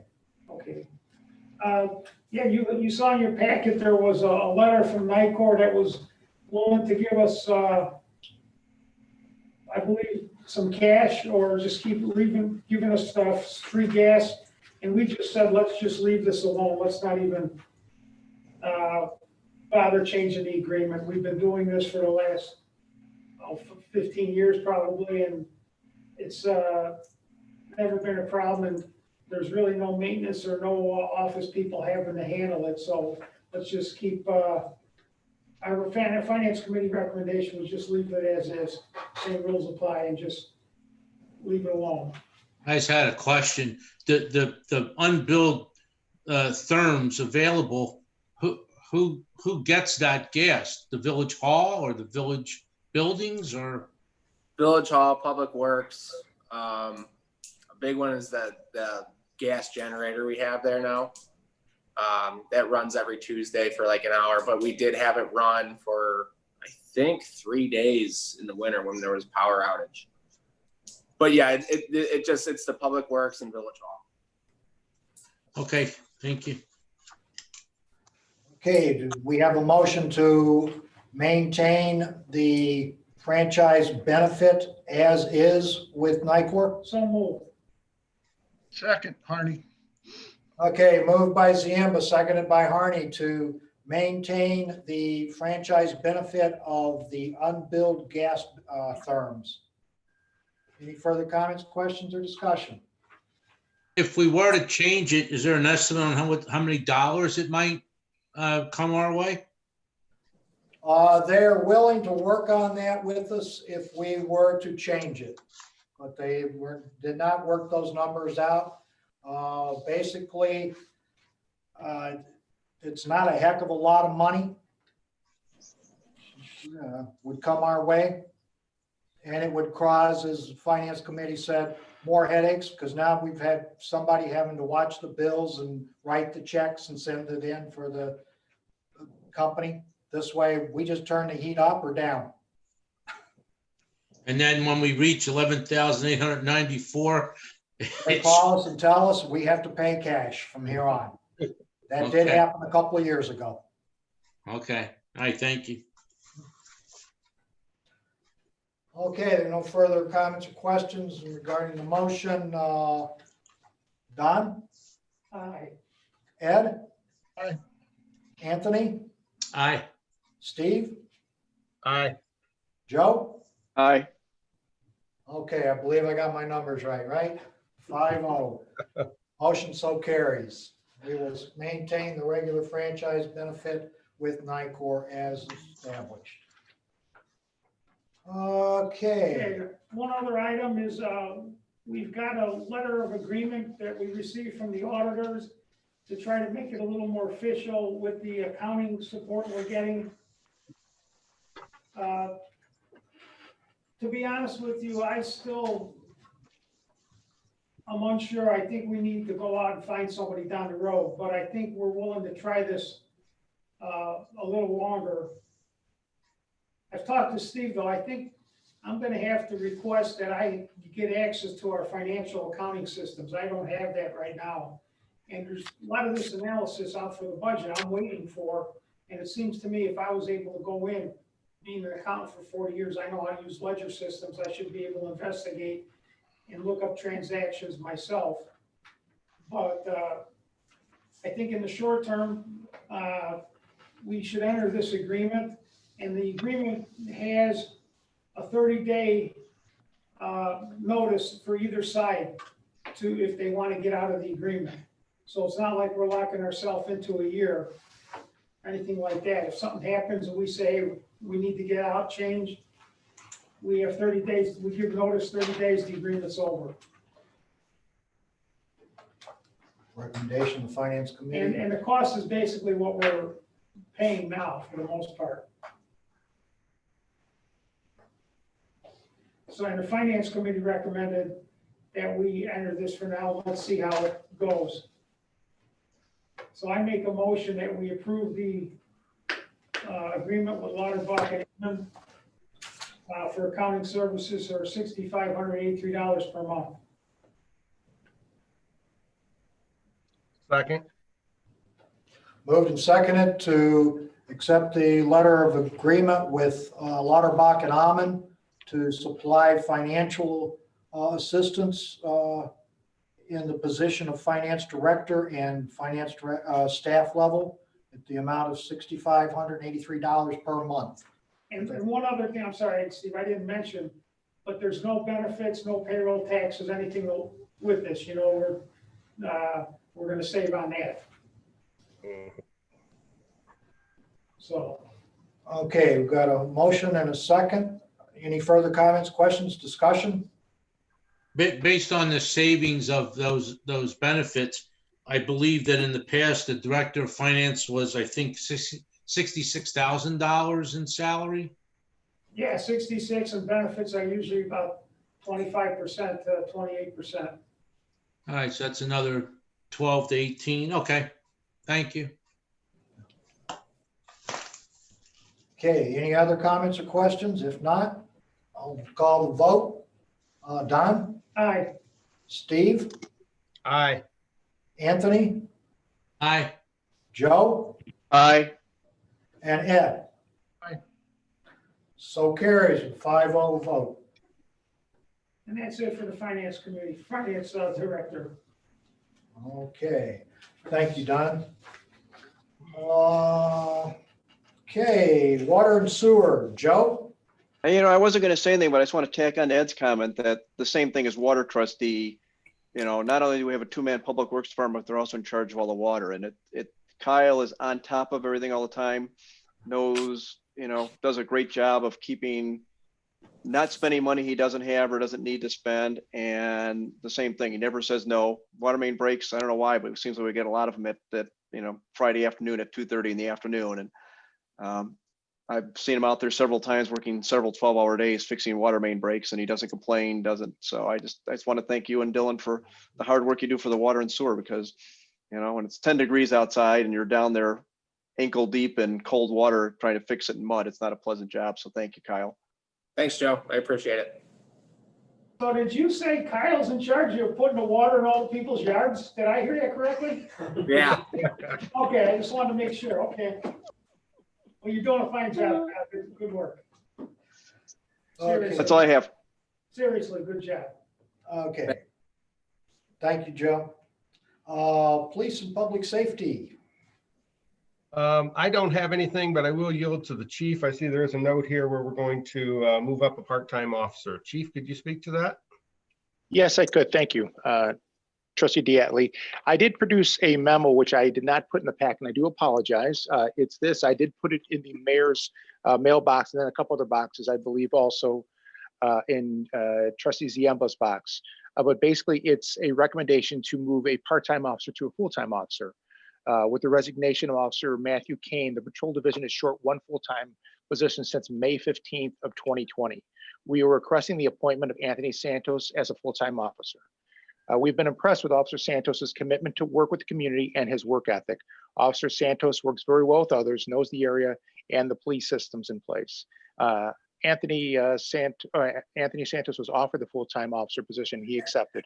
It is my sincere recommendation that the village approve his selection.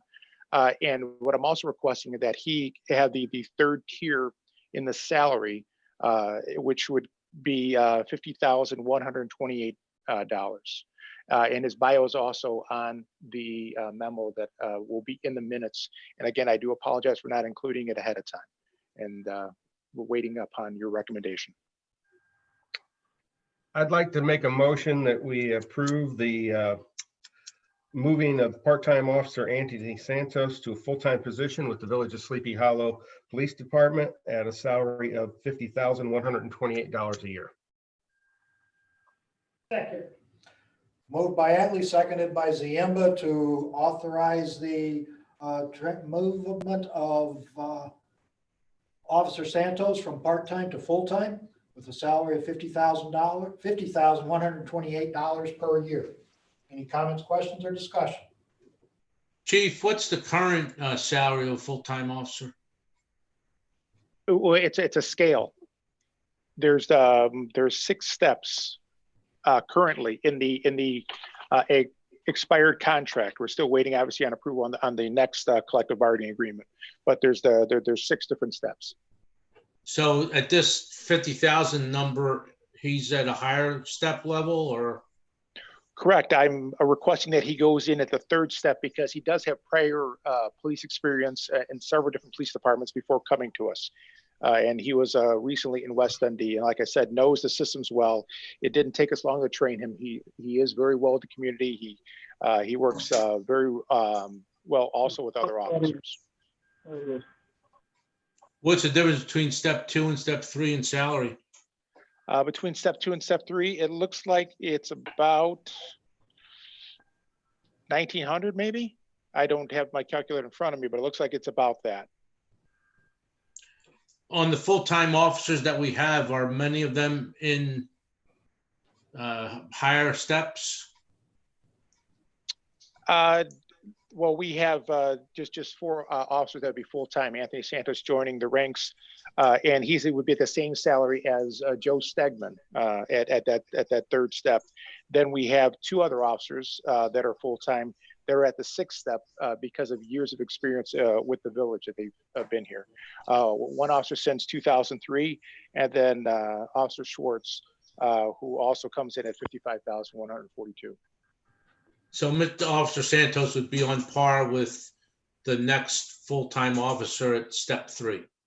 Correct. Thank you, Chief. No further comments or questions, discussion. We'll do roll call. Mr. Diatley. Aye. Mr. Ziemba. Aye. Mr. Moreno. Aye. Mr. Nemec. Yes. Mr. Harney. Aye. So carries 5-0. Okay. Anything else, Steve? That's all tonight. Okay, thank you, sir. Buildings and Environment, Mr. Merkel is absent this evening and I have no report from him. Building and Zoning, Anthony. Well, I hope to be shorter than Trustee Harney in his comments. So that's something to look forward to, gentlemen. At prior meeting, I talked about one of the things in the village regarding signs. And not to bore you, but section 8-3A-2 is permitted incidental or accessory uses. And it lists in section A, basically displaying of one temporary sign for sale or lease of a property is permitted and must be removed within 7 days after the premises is sold. And it goes on to say that all other signs shall be prohibited except temporary election campaign signs permitted with restriction in subsection 8-3A-3K of this article, and accept signs permitted in other official village regulations.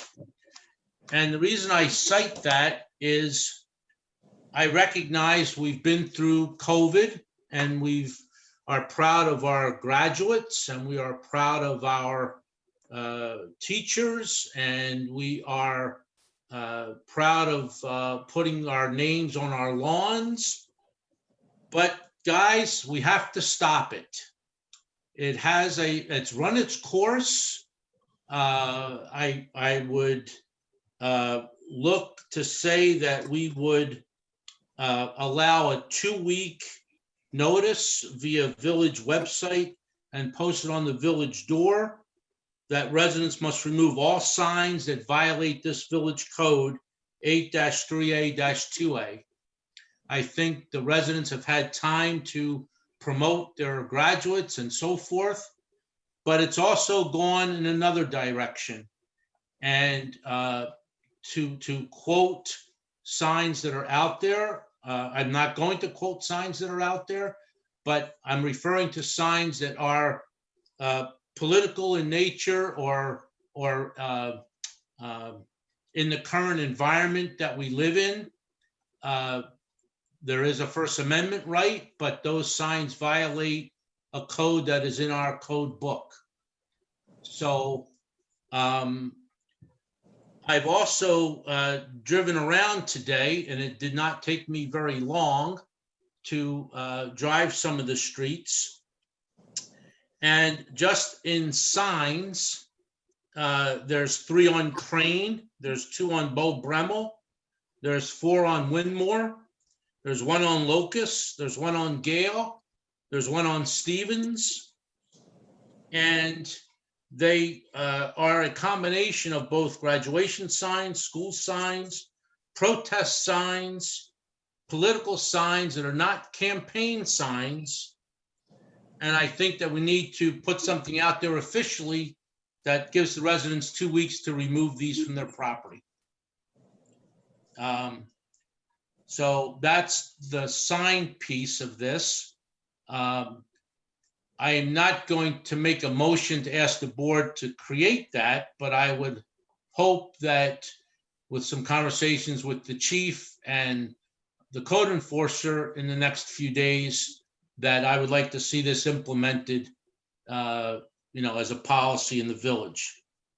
In addition to that, I know that in previously speaking with the code enforcer, there was always a question, and I'm referring to a document that he sent me back on February 13th of 2020 with a series of questions regarding how do you determine length and size of things.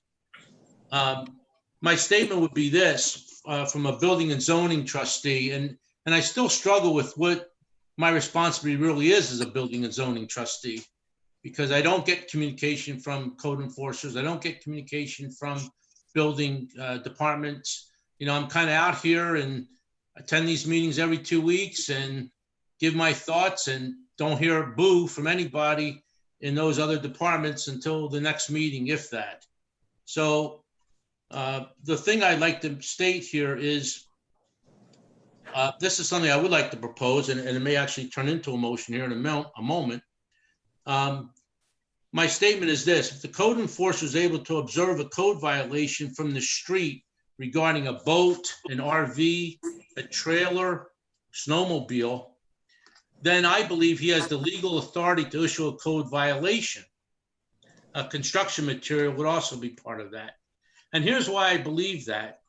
I think it's then the responsibility of the homeowner to produce documentation regarding the size, operating condition, and any other evidence to challenge the violation. If the evidence shows that the items meet the code, then the violation would be canceled. It's not the job of the code enforcer to determine the measurements from a distance, but I believe it is the job of our code enforcer to enforce the codes. And there are boats on Willow, on Crane. There's a camper on Winmore. Now, we came out of COVID, and a lot of things were, allowed to continue, which I completely understand.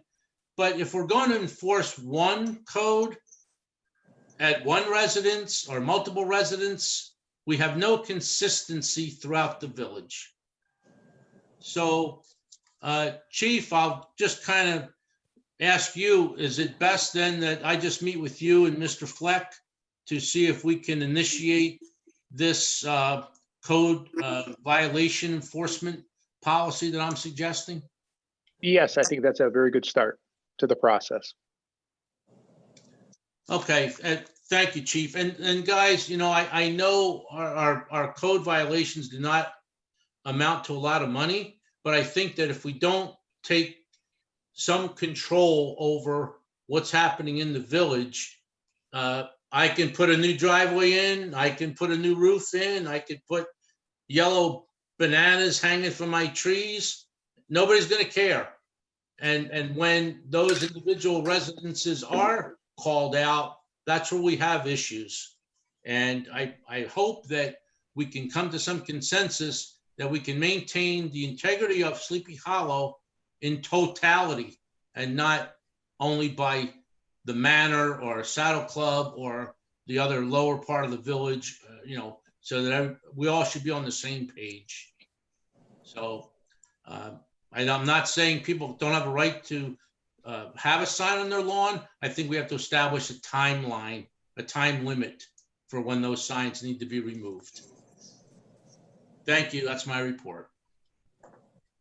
Okay, thank you, Anthony.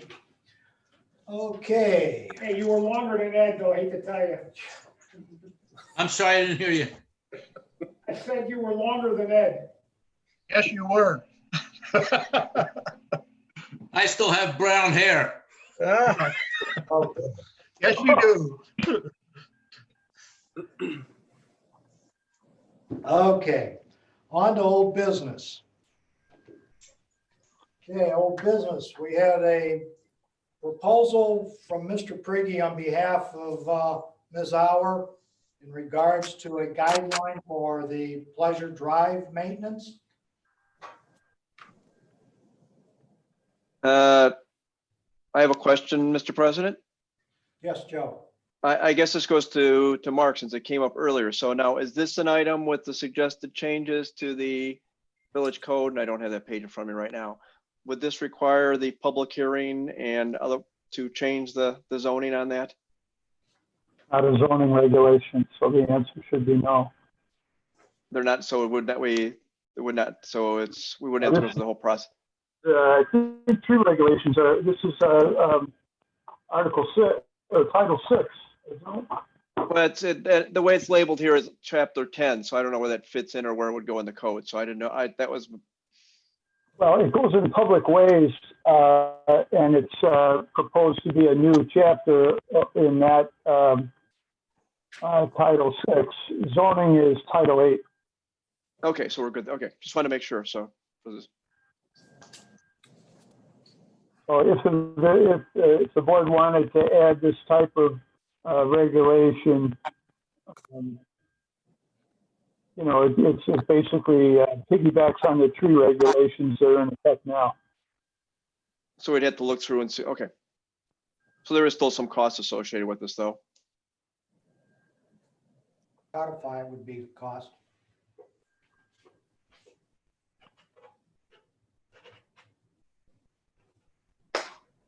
I have a question. Do we have to do anything with it? No, Okay, it's, thank you. the proposal made for your consideration by a couple of residents arising out of the incident that Ms. Auer complained of from September of 2019. Yeah, okay. Okay, there being no further conversation in regards to the old business, we move on to new business. Under new business, we have executive session for personnel according to section 2C1 of the Open Meetings Act, collective bargaining. We have a motion to move into executive session for personnel. So move. Wait, excuse me, is it personnel or collective bargaining? I'm sorry, it's for personnel, section 2C1, collective bargaining. Section 2. Oh, it's Okay, nothing to do with personnel, to my knowledge. Is there a particular employee that needs to be discussed? my mistake. We've got Collective bargaining, 2C, correct? Yes, collective bargaining, section 2C2. Thank you, Mr. President. Okay, we had a motion to move to executive session from Mr. Ziemba, Second from Diatley. second from Diatley. Okay, roll call, please. Mr. Ziemba, Aye. Mr. Diatley, Aye. Mr. Priano, Aye. Mr. Nemec, Aye. Mr. Harney. Aye. We are in executive session. We're moving to executive session. Mr. President, there's at least one member of the public Public that are about to be asked to leave. We have one online. And we've got one online. You can ask them to leave or I can. Are you anticipating taking any action after the executive session? I do not expect any action. All right, and would we estimate like 15 or 20 minutes for this executive session, perhaps? Yes, sir. And Steve? would members of the public then be able to come back on for the end of the meeting? They could. It'll be a different YouTube feed. It'll be on the page. It'll be on the page, though. Steve, can we just do the same thing we did last time and just announce that we're just gonna come up and adjourn? And state, and I think last time you stated that we were not going to conduct any business after we came out of executive session. We we're just going to come out of executive session and adjourn. I don't anticipate any action at this point, but that's going to be up to you gentlemen in an executive session if you want to continue any action after the meeting. I think that's what Mr. Schuster's looking for. I'm just saying, if there is action to be taken, the public has to have renewed opportunity to access this Zoom session to observe it. Right. We can. Mark, is there a problem taking the action on the collective bargaining agreements at the next meeting? Does that cause any problem? Should we, or Mr. Chief, should we do this tonight or can we postpone it by 2 weeks? We need to have the conversation in executive session. I think Mr. Schuster is, we will go into executive session. Our AV guys are giving me the signal that they can resume the session again. We will just simply, drop the YouTube at this point, stick with the meeting inside house here. And then when we're done with the executive session, we will go back to YouTube into regular session and conclude the rest of the business for the evening. Does that sound okay? Yes. Yep. Yes. Yep. Okay. I got a head nod from the attorney, so I guess I'm okay. So I see Mr. Nordam is on the Zoom session. He'll need to drop off and come back or be notified to come back in whatever 15, 20, 30 minutes, whatever it might be. Okay, no? You just say it'll be on the YouTube will be on the page. It'll be on the website page.